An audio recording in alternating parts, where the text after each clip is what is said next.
Hello and welcome to the ultra running vlog.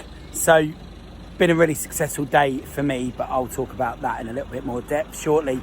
But in terms of ultra running and base training for ultra running is really important to grasp the concept.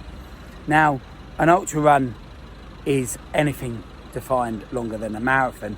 So that tells you one thing. Logical brain tells you time on feet is important. Therefore, the base training for ultra running should be high volume.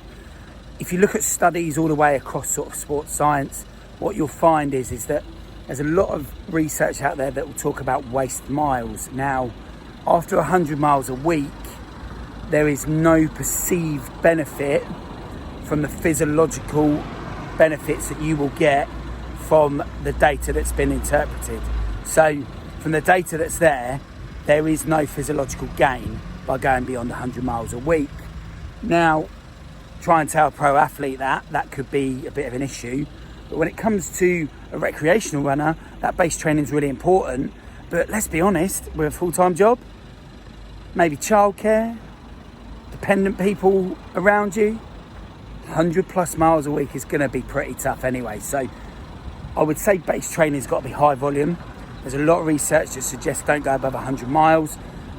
You'll do well to do that anyway as a recreational runner. If you're a pro athlete, there are a lot of benefits from doing other types of training, interval training, strength conditioning, etc.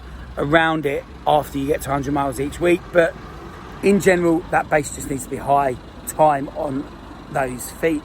So today, on that note, time on feet for me, managed to do a 7-mile run sort of this afternoon.